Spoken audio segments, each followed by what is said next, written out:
With Sohan back from injury, where does he now fit in the rotation with your San Antonio Spurs?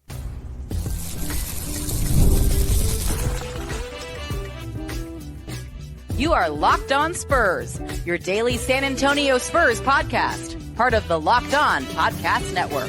Your team every day. Happy Friday, everybody, and welcome back to Locked On Spurs, right here on the Locked On NBA Network. I'm your host, Jeff Garcia, Spurs writer for Ken's 5 San Antonio. Glad to have y'all back. And yeah, TGIF, hope y'all ready for a good weekend ahead of you. What are we talking about today? We're going to be looking at Sohan's fit. Now that he's back from injury, where does he go now? Does he start? Does he come off the bench? Is he a sixth man? Does he surpass Keldon? We're going to be discussing that. And then finally get a chance to talk to you guys, the Locked On Spurs fans, and the comments you're leaving at the Locked On Spurs YouTube page. Hey, thanks for subscribing to Locked On Spurs. Again, wherever you get your favorite podcasts, iTunes, Spotify, Ken's 5 Plus app, you know where to go. Subscribe, and also subscribe to the Locked On Spurs newsletter. If you're on YouTube, the link is in the description below. Click on that. It's completely free. Sign up. Make sure you do that right now. And by the way, this episode is brought to you by FanDuel. You can start the season with a big return on FanDuel. New customers can place a $5 bet, and they'll get started with $150 in bonus bets if your first $5 bet wins. Visit FanDuel.com to get started. But yeah, the Spurs were like this close to being 100% until Trey Jones got hurt. So they're technically not, but they're 99.9% healthy. And a big piece came back recently. That is Jeremy Sochan. So far, as of this recording, he has played 2 games. He came back versus Phoenix and played the night versus the Bulls. But yeah, where does he fit now? The Spurs are kind of clicking. They've been clicking without him while he'll shell for 13 games. The starting unit doesn't have Sohan. And by the way, that starting unit is one of the best in the NBA.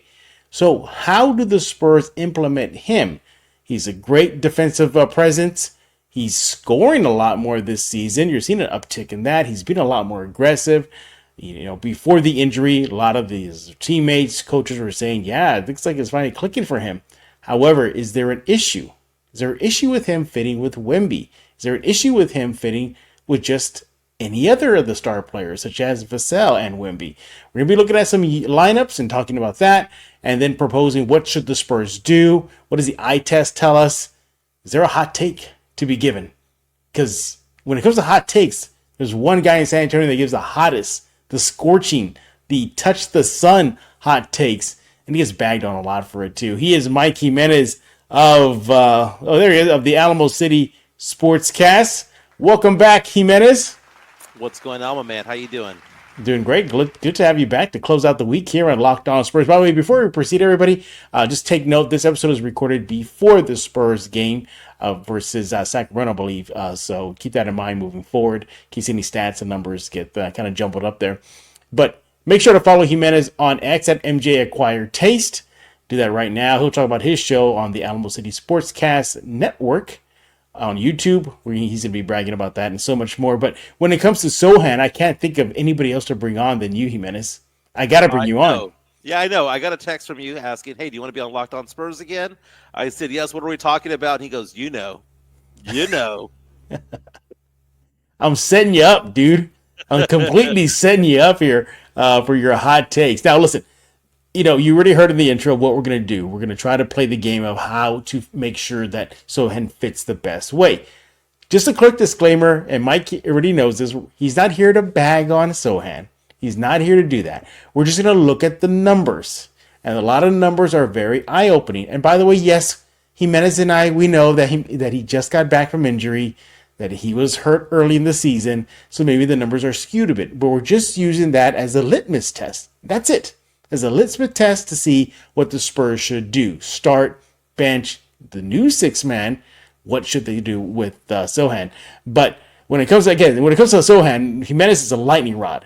Trust me, he really, really is. All he has to say is, Sohan missed a free throw on social media, and it's over for him. It's over. It's done. Jimenez, before we continue, how do you handle all that bagging? And seriously. It's amazing how much I don't care. I mean, maybe I just feed off of it or something.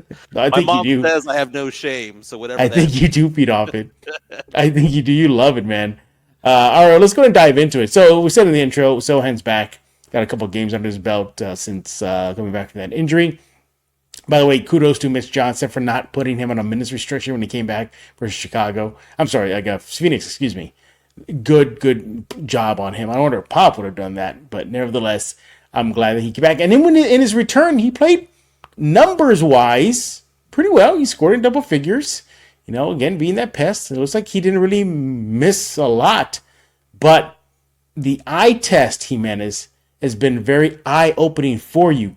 You're not liking what you're seeing on the court when it comes to him clicking with Wemby. What do you see? Well, I see that the offense slows down when it comes to Jeremy Sochan when he's out there on the court. And it's kind of concerning a little bit because I like him as a person. I like his hustle. I like his drive. I like his heart. And I want him on this team, okay? I think he's going to have a long NBA career. But what's funny was that I've been critical of Sohan, and we're not going to bag on him today. We're just going to do numbers. But I've been critical from him since day one, basically, right? Especially with the whole point guard experiment and all that stuff. And I was kind of just critical of from the get-go. But it was amazing against the Suns how many people called me, DM'd me, texted me, saying, man, Michael, I know it's his first game back, but everything that you've said, we see now. And he goes out there, he gets 14 points. He goes out there, gets 7 offensive rebounds. And you look at the stats on the box score, and it looks pretty good. But the eye test is basically showing that the ball moves a lot better when he's not on the court offensively. Yes, he's a much better player defensively than most players on the Spurs team. He's probably the Spurs' second best defender. But offensively, things get stagnant. And I make the point all the time that if you were not a Spurs fan, if you were a member of another team, whether it be the Suns or the Bulls or whomever, and you ask yourself the question, who on the Spurs do you want to shoot? It's Jeremy Sochan, right? Sohan getting 20 points, 24 points, or whatever the case may be. The more points he scores, the worse it is for this team, because that means that he was the offensive focal point, and that means the other team allowed him to shoot that many times. Yeah, well, that could be the game plan. Shut down Wemby and let everybody else try to kill the other team, beat them. And I there's a certain truth to that. But I made it very clear we're going to be looking at numbers only. And again, just to repeat, yes, we know he just got back from injury. We know maybe his personal sample size on the court may be smaller than the rest. But again, this is just kind of like a guide, a litmus test to see what we're dealing with here. So let's talk about the top starting units for the Spurs. Number 1 is the one that we've been seeing from game in and game out, and that is Barnes, Castle, Champagnie, Paul, and Wembanyama. That is the tops when it comes to the units on the court. They are a plus 58, and they played 143 minutes together. All right, fine, fair enough. It is one of the best units out there. All right, so Sohan's got to be in the second best unit for the Spurs, right? He's not. It's Champagnie, Paul, Wemby, Blake Wesley, and Mamu. They're a plus 25. Now, that unit has played 28 minutes together. Okay, fine. You're probably thinking, okay, well, that's just 28 minutes. What else you got, Jeff? Well, in 11 minutes, this is the plus 20 unit. Champagnie, Paul, Keldon Johnson, Wembanyama, and Branham. When does Sohan pop up? He pops up out until the 4th best unit. And by the way, this unit has played 26 minutes together. So even a unit that's played only just 11 minutes is better than the one that Sohan is with. That's Barnes, Paul, Keldon, Wemby, and Sohan. They were a plus 15. So there you have it. He doesn't eke in until the 4th best unit out there. Why do you think that is, Jimenez? Is it simply just that Wemby is just surrounded by role players who know their roles, and then when you insert a Sohan, maybe he feels he's maybe bigger than just his role? I don't think that Sohan has the ego to say that he's bigger than his role. Okay, I think he's to use a baseball term, he's taking what the pitcher's giving him, and that's basically free reign to shoot. You look at the Spurs' best lineup of CP3. Basically the starting unit we've seen. CP3, Barnes and Champagnie and Castle and Wemby. You look at them and you think to yourself, that's a complete lineup right there. You got 2 shooters, you got 2 people who can move the ball, and then you've got Wemby. And it's a well-balanced attack out there. Sohan is an enigma, man. I made the comment to a friend of mine earlier today that Sohan would have been a star in the 80s and 90s. Oh, yeah. Would have been a star. But in 2024, 2025, it's all about offense, man. And I know defense is important, but offense is actually more important than defense. And Sohan gets lost in the mix sometimes. He sometimes looks like he doesn't know where he wants to be on the court. It's almost like he's freelancing out there, whereas everyone else is doing their thing. Sohan, a couple of times, there was a game earlier this season where he had 19 shot attempts. Sohan's not a good shooter. The idea that he's shooting the ball 19 times in a game, I don't care if he was wide open the entire time, shouldn't be done. Now, I will give him some props on this. He has shot fewer three-point attempts this year compared to last year, and he's doing a lot more damage, 3, 4, 5 feet away from the bucket. So he's doing the right things. It's just whether or not he fits in with a rotation that has Wemby, whether he fits in with a rotation that has Castle and CP3. That's the thing. And there are a lot of Spurs fans out there who love Sohan. They think that he's a good guy. They want him to succeed. They have fallen in love with him. Sure. The fact of the matter is, Jeff, as you bring it up, the numbers suggest that Wemby does better oftentimes when Sohan's not on the court with him. And to be fair, that's also without Vassell as well. So there's the other two best players. And it's not just from this season. Keep in mind, Wemby balled out last year in March and April when both of them went down with an injury. Yeah. And it's actually both. So it's kind of weird because, the Spurs' 5 best players are not the 5 players on the starting lineup right now. They're not. You can make the argument that Sohan is one of the 5 best players on this team. But the fact of the matter is that it's all about putting it all together. The pieces of the puzzle need to fit together on a good cohesive lineup. And so far, I don't know where he should be on that. I know a lot of fans want him to start. But I think more and more fans are looking at him going, well, wait a minute. You were a bench guy at Baylor. Why not do that for the Spurs? Yeah, well, we're going to be continuing talking about Sohan and how does he fit now that he's back from injury right here on Locked On Spurs with Mike Jimenez. Make sure to follow him on X at MJ Acquire Taste. Hey, but I want to talk to you about Robinhood. With Robinhood Gold, you don't need a silver spoon to eat up the financial favors of the 1%. Robinhood Gold allows others to get rates that perks usually reserve for the high society. Now the resourceful individual with Robinhood Gold can earn the very liberal rate of 4.25% APY on uninvested cash and be rewarded with a handsome 3% retirement boost on IRA account contributions. Robinhood Gold provides the privileges of a high net worth for any net worth. These generous benefits are now available for only $5 a month. The new gold standard is here with Robinhood Gold. Sign up at robinhoodgold.com/gold. Terms apply. For product-specific disclosures, visit robinhood.com/gold. Investing involves risk. Rates may change. Gold membership is offered by Robinhood Gold LLC.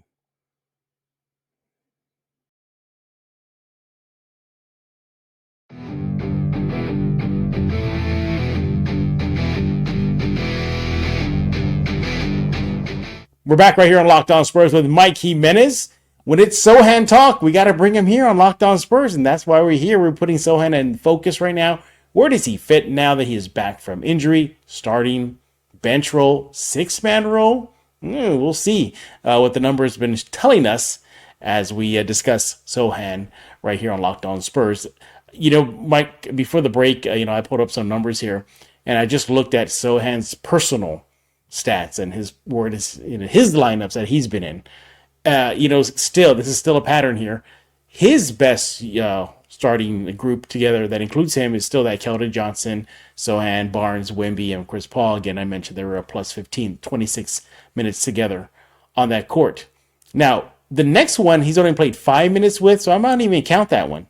Then after the third best one is only 2 minutes together. I'm not going to count that one. The next highest minutes together is 12, and that involves Sohan, Champagny, Barnes, Collins, and Paul. They're a plus 4. So it's interesting, just him, where he fits on units. Again, you see that he is much more effective without Wemby or Vassell, too, to be fair, on the court. Now, again, we understand that it's been a small sample size for Sohan. He got hurt early in the season. These numbers are going to change. We understand that. But we're just, again, using this kind of as a guide to see where does he fit best. I got some other numbers I'm going to bring out to y'all guys in a while, but you're talking about Jimenez, him coming off that bench. Now, not obviously that will bolster one of the better, bench units in the NBA. But don't you think this is a situation of don't fix what's not broken? Regardless of Sohan, even Vassell too, throw him in the mix. But that starting unit, you know it, is one of the best in the league right now. Really one of the better ones.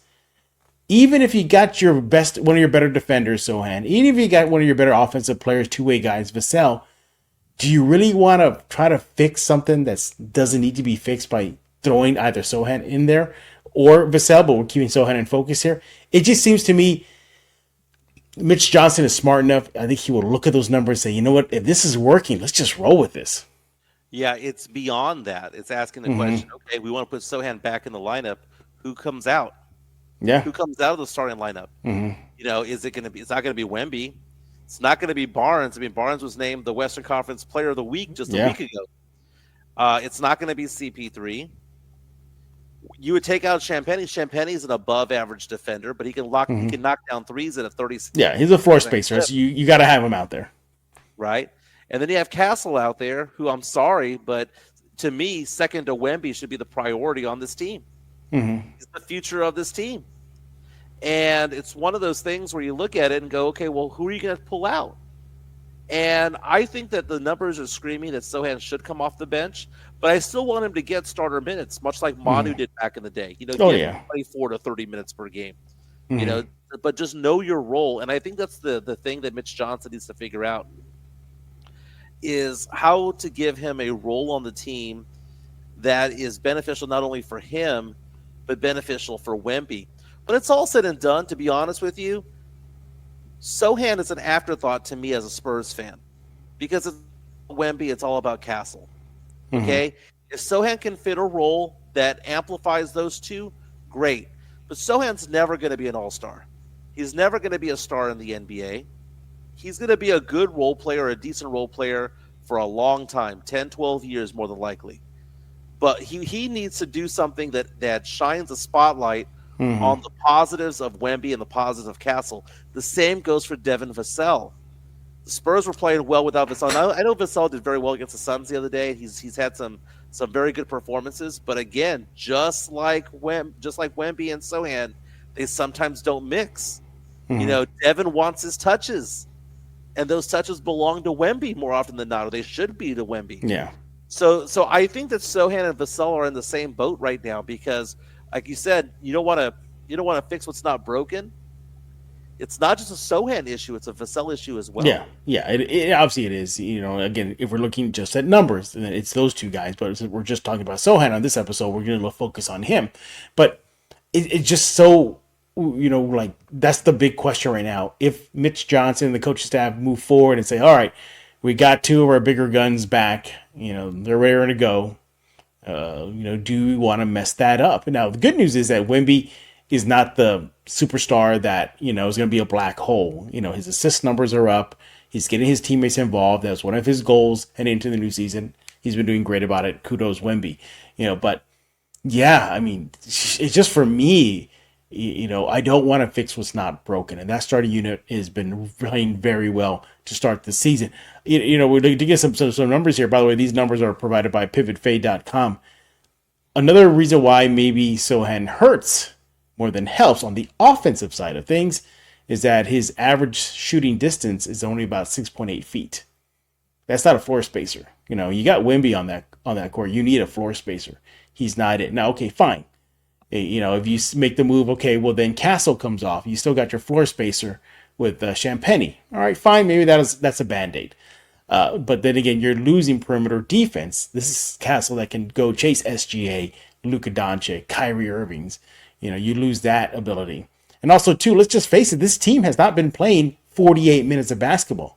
They're coming back from deficits, but you're still facing a deficit, Spurs. You shouldn't be in that situation to begin with. So maybe you're hurting that start with Sohan. Now, he is an energy guy, so I don't think that should be too much of an issue. But again, it just goes back to, why fix something that's not broken? I think with Sohan and Vassell, Jimenez, these are two guys that are not going to be the type to be, well, I'm the star. I'm one of the big guys. You know, what am I doing on the bench? You know, they're not there yet. So I don't know if they'll ever get there. So they can't be puffing their chest too much. They're getting paid, sure, but what do they care? At the end of the day, whether they start or get benched, they're still getting put on a nice paycheck. So it doesn't impact that. So I think at this moment, man, I think you may have to just stick with what's working and keep Vassell and Sohan on that bench and have them bolster that second unit. Did we just learn this year that maybe Vassell and Sohan are expendable? It's funny you bring that up. It's funny you bring that up. Pierre on Locked On Spurs yesterday. I mean, basically saying that the Spurs could get something, could get a decent haul or a pick for Jeremy Sochan if push comes to shove. And I think what ends up happening is people read the box scores and think that tells the whole story, but it really doesn't. Even the worst of teams have players that go out and get a lot of points and a lot of rebounds. Yeah. It's just whether or not he makes Wemby better, whether he makes Barnes better, Champagnie better. And it's one of those things where he mops up and does all the dirty work and all that stuff, which is great. But the fact of the matter is that the ball gets a little bit stagnant. It's 4-on-5 offensively when Sohan's out there because he has no three-point shot. I mean, it's still herky-jerky. It's a broken shot. Yeah, he can drive and he can run the break and he can do back cuts and things like that, which is great. That's what I want him to do. But it's not conducive to a well-balanced offense. And he's going to be really good for a really good team one day. It's just for a team that's growing. It's kind of like he's a luxury that we don't need yet. That's kind of like Derek White, by the way. Derek White on a bad team is just okay, but you put Tatum and you put Jaylen Brown around him, then all of a sudden it highlights what he's able to do. That's what Sohan needs. Sohan needs to not be the number 2 or 3 guy on the court. Sohan needs to be the number 4 or 5 guy on the starting lineup, and if that happens, then maybe, just maybe, he thrives and it becomes more of a cohesive unit, and it becomes a unit that on the offensive side and defensive side gels simultaneously. Because right now, he brings it defensively, offensively, slows things down. And when we get back, we're going to wrap up this talk about Sohan and where he fits now that he's back, starting unit or bench, and then get into your comments. Locked On Spurs fans, you guys are leaving a bunch of comments on the YouTube page. We're going to pick 2 and react to them. But first, I want to talk to you about FanDuel. Hey, I want to talk to you about FanDuel. Get ready to tackle the NFL action with FanDuel, America's #1 sportsbook. Because right now, new customers can bet $5 and get $150 in bonus bets if you win. The FanDuel Sportsbook app gives you everything you need and the place where to place live bets on the NFL all in one place. So you get a hunch in the middle of a game. You can check out the latest stats, view live play-by-play, and so much more on the same page where you place your bet. Just visit FanDuel.com right now to join today. By the way, the app is very easy to use, user-friendly. It's very intuitive and not hard to navigate whatsoever. Sign up is easy. Hey, look, NFL action, as mentioned, is underway. NBA action is underway. Your Spurs are underway right now. What more do you need? Go to FanDuel.com right now to join today. You'll get started with $150 in bonus bets. Again, $150 in bonus bets if you win your first $5 bet. All that takes is just for you to go and sign up right now. That's FanDuel.com. Never waste a hunch and make every moment more with FanDuel, an official sportsbook partner of the NFL. Hey, this is Hot Rod. And I'm RC from the Cybertron Spurs. And you're listening to Locked On Spurs with Jeff Garcia. We're back right here on Locked On Spurs with Mike Jimenez. He is on X at MJ Acquired Taste, also part of the Animal City Sportscast on YouTube. He'll be talking about that in just a few minutes and why you should go be checking out his show where he gets bagged on almost every single day. Man, sometimes I feel sorry for you, Jimenez. I feel sorry for you sometimes. You're the one who puts the gasoline on him, man. All right. Let's go ahead and keep on moving on now. Let's go ahead and keep on looking at some numbers here because Jimenez is about to turn the tables on me. No, we're gonna get off this topic in a bit. We're gonna get to some Spurs fan comments here, but it's just odd because we're having this conversation about him, but yet his overall numbers this season have been pretty good. Again, recorded before the game tonight, about 15 points per game, 8 rebounds per game, 2.9 assists in about 28 minutes per game, and he has started 7 games so far this season. and he's shooting about 51% and 55% from the 2-point range. He's not taking that many threes. He's only averaging about 2 a game. He's not even making 1, 0.4. So there's your floor spacing issues with him. So again, but you just look at the base numbers there, he's definitely having a solid season. He's seeing an uptick in production. The Spurs took a hit defensively when he went out with injury, but he's back. So word is he fit. So that brings up this interesting tidbit here. I'll leave you with this, Jimenez, before I switch gears to talk about the Locked On Spurs fans. So far this season, when he's on the court, he's been on the court for 227 minutes, 227. Okay? The Spurs' defensive rating is an 111.8. Their offensive rating is 107. That's a net rating of minus 4.8. When he's off the court, 781 minutes off the court, the Spurs' defensive rating goes to 113.2. Their offensive rating jumps to 113.8. Their net rating is a 0.6, good for a plus minus a plus 18. So what do those numbers tell you, Jimenez? It just shows that he's not very efficient offensively. And it shows the offense that takes a hit, yeah. The offense takes a hit. It's one of those things, which is more important, the offense or the defense? Because when it comes to Sohan, you're going to get one, not the other. Now, Sohan's going to be great, when it's like down to 1 minute to go in the game. Oh, for sure. Get that stop. You need to try to someone stop Luka, someone to stop a SGA, somebody, yeah. Forward. That's where you're going to want to have him in there. That's a valuable thing to have. But the numbers don't lie, Jeff. And what's so funny is that people have been bagging on me for over a year about this.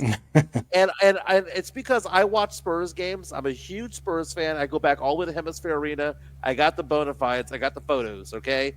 All the way back. But I don't watch games with silver and black glasses on. Silver and black tinted lenses at all. I see it for what it is. And what I see is an inefficient player offensively. I mean, last year he was a bottom 15 percentile efficiency-wise when it came to shooting the ball. I mean, he had a .483 effective field goal shooting percentage, which is not just bad, it's awful. This year it's a little bit better, okay? But it's still not where it needs to be. And it's just one of those things where, back in the day, back when Pop first took over this team, it was all about defense, man. You remember those days when the Spurs were winning titles? I remember. Games like 93-75. Those days don't exist anymore. It's all about spreading the floor. It's about threes. It's about offense. And also, you got Wemby on the court too. You need a floor spacer with Wemby. Multiple floor spacers. Yeah, multiple floor spacers. And then you need someone to pass the rock around. So you have CP3.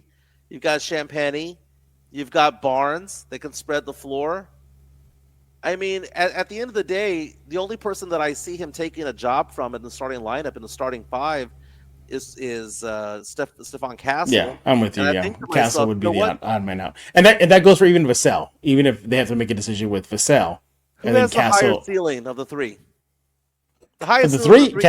Castle, yeah. So you've got to give Castle the keys to the car and let him get better. Because Tony Parker. Sohan's not going to be an all-star. But Stephon Castle has the ability to one day become an all-star. He's on that SGA route right now. Shai Gilgeous-Alexander, his second year in the league, was mentored by Chris Paul when Chris Paul played that one season there at OKC. Yeah. And then they gave the keys of the car to a very young Shai Gilgeous-Alexander. So Stephon Castle is on that track right now.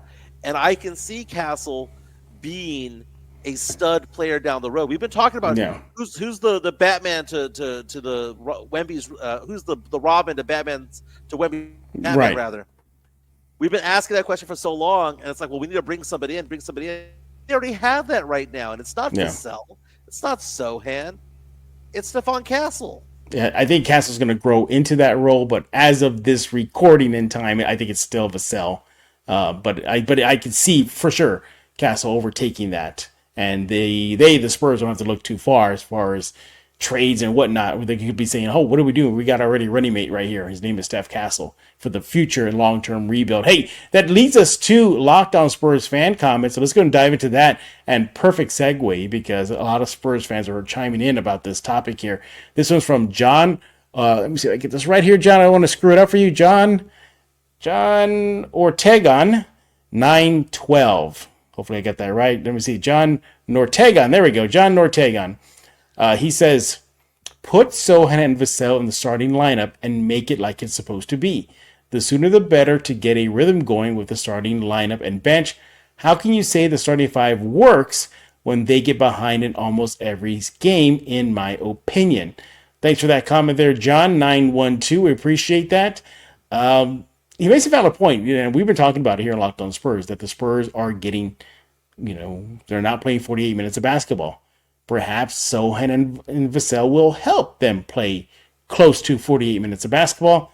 But then again, you can't deny the numbers, John. The numbers show the starting unit without those two gentlemen work.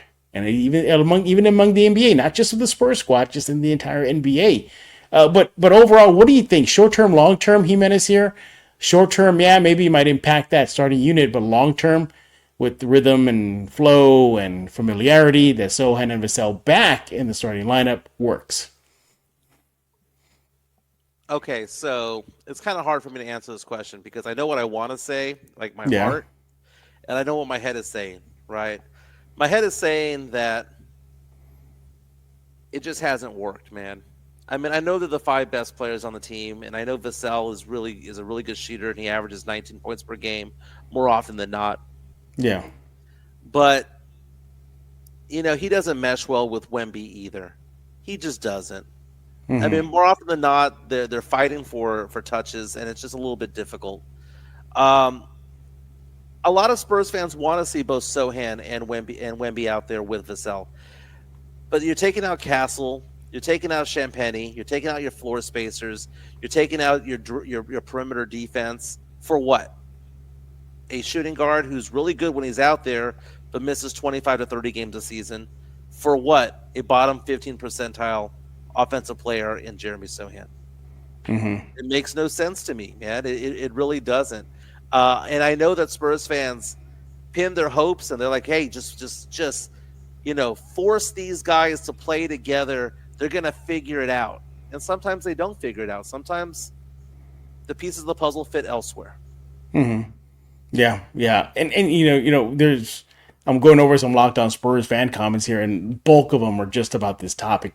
You have majority of Spurs fans on Locked On Spurs YouTube page screaming for Vassell and Sohan to go back to the starting unit. So if you want to check out what everybody else has to say about that topic, go to the Locked On Spurs YouTube page right now.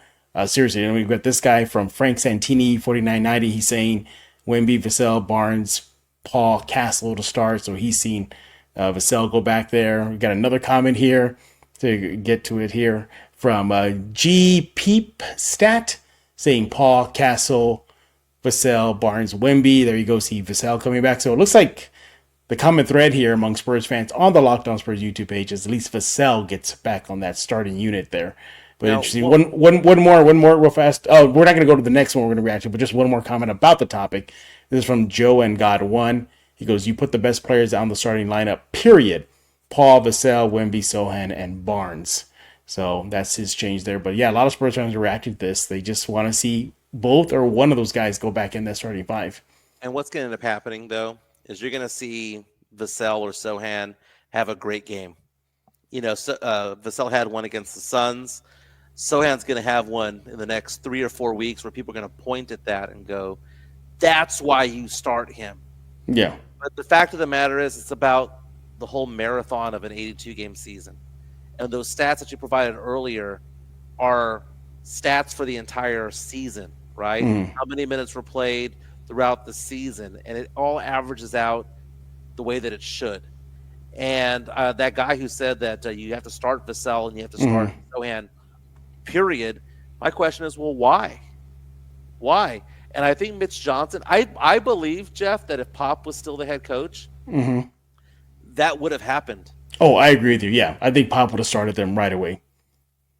Pop was very, very stubborn down the stretch. The last 2, 3, 4 seasons, very, very stubborn and set in his ways. I think Mitch Johnson is more analytically driven. At least it appears so in the 2 months that he's been at the helm of the Spurs. And I think Mitch Johnson's going to do what it takes to win, because guess what? Do you know who's up for a job? They talk about how Sohan's playing for a contract. They say about all these players are playing for a contract. Do you know who's playing for a contract? Oh, Mitch yeah, I know. Johnson Mitch Johnson, yep. Whether it's Mitch the Spurs or Johnson. some other team. Exactly. So you think he's going to want to start players out there that he doesn't think are going to win? Because no, I don't think he is. I think he wants to win. And every win that he gets makes him more valuable in the eyes of franchises across the NBA. And for those Spurs fans who are like, well, no, he needs to marinate as an assistant coach for 2 or 3 years, ain't going to happen. He takes this team to 500. He takes this team to the play-in tournament. He's going to be a super hot commodity in the offseason. And the Spurs going to have a hard decision to make at that point, especially if Pop is healthy enough and does have the desire to come back. Absolutely. All right, let's go to the next comment. Is from Dave McNullah. He says, the rebuild will not be over until Chris Paul isn't there, starting point guard. Full respect to Chris and what he's doing, but that's not a long-term plan nor a medium term. That won't keep the Spurs from making the play-in or playoffs, but there will be a point where he gets hurt, so we can't help from the floor. And so he goes on. He goes, we're going to need something else. Castle's taking over, or acquiring Darius Garland, some top point guard, something. So Dave, thank you very much for that comment there. So Dave saying the rebuild's not over until Chris Paul isn't here. Well, I beg to differ. I think the rebuild is going to keep on going even with or without Chris Paul. They're still in the thick of things, everybody. They're not out of it yet. You got Wemby. You seemingly looks like you got another piece with Castle. They're still not out of the woods yet. I think the point guard, or just guard, I should just say guard, position is solidified with Castle, Dave. I don't think you have to worry about too much. Who knows? I mean, Chris Paul's age, this might be his last season. He might just do one more, and that's it. Who knows if he's even with the team midway through this season and latching on to a contending team. So I think with the Spurs, you just simply value what he's doing right now, and I think all the guys are enjoying it, and just keep on just soaking all that knowledge until he's not wearing silver and black. Your thoughts? You hit the nail on the head, man. I honestly think that CP3 is gone in 2 months. You know, it's probably going to be the last season of his career. You know, no other point guard has ever gone this long in the NBA, starting 20 seasons.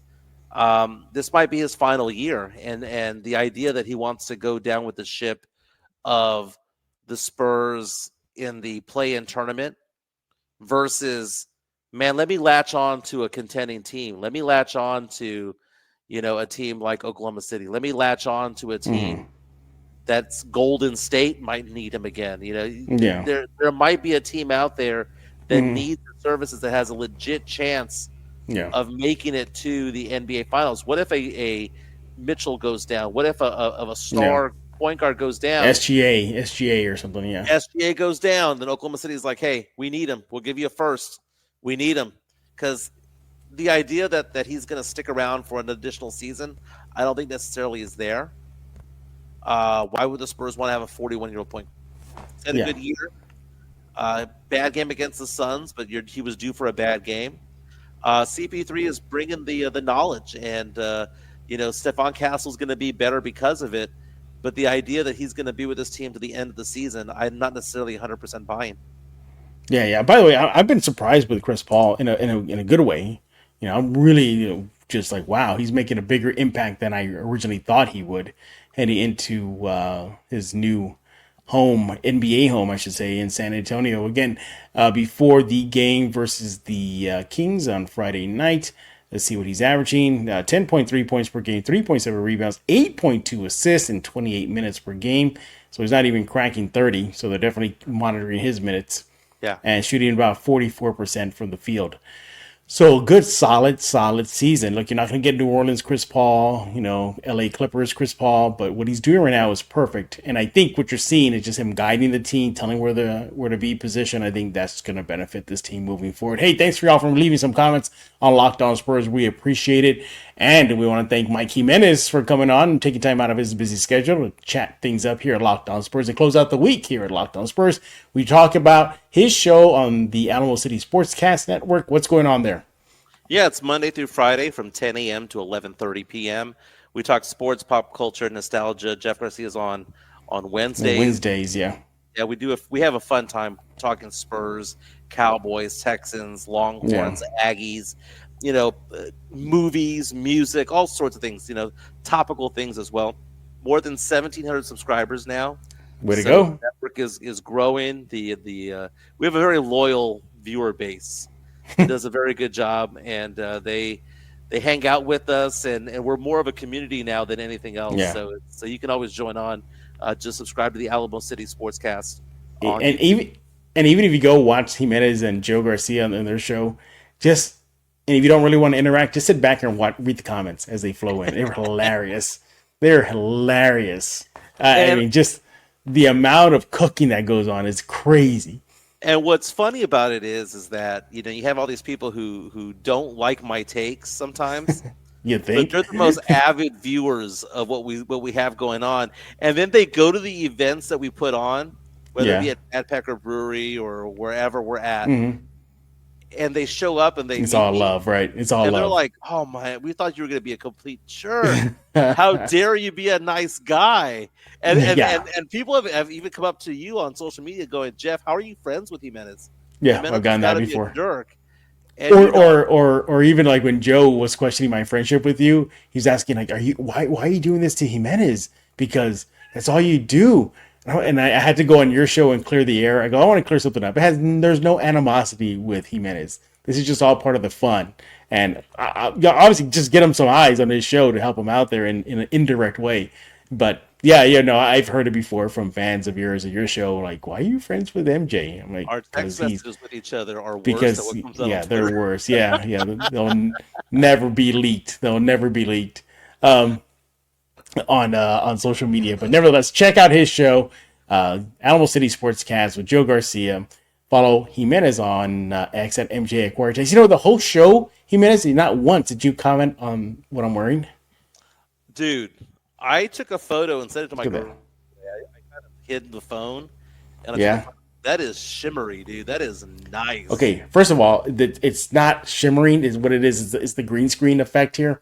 There's like a little color that's just not jiving with the green screen technology. But it's just basically it's that same blue that the Spurs wear on their City Edition shirts, the jerseys. That just think of that color, but it's just on here, and that color is just not jiving with the green screen. But I mean, seriously, it's pretty cool, man. I love this. Top tier fit. That's that a nice good. one. Nice one. I got got the baseball thing going here with the long sleeve shirt underneath the baseball shirt. So all good. By the way, you can get this shirt at the Frost Bank Center at the fan shop, or just going online. Can I say that you look Project Marvelous? Okay, on that note, we gotta let you go, Jimenez. That was too much. He pushed it way too much there, Jimenez. He is Mike Jimenez. Follow him on X at MJ Acquire Taste. Hey, we thank y'all for making Locked On Spurs your first listen each and every single day. And coming here for your only stop for all things San Antonio Spurs. We'll be back Monday. Talk all things silver and black. Subscribe to Locked On Spurs wherever you get your favorite podcast. iTunes, Spotify, Ken's 5 Plus app. You know where to go.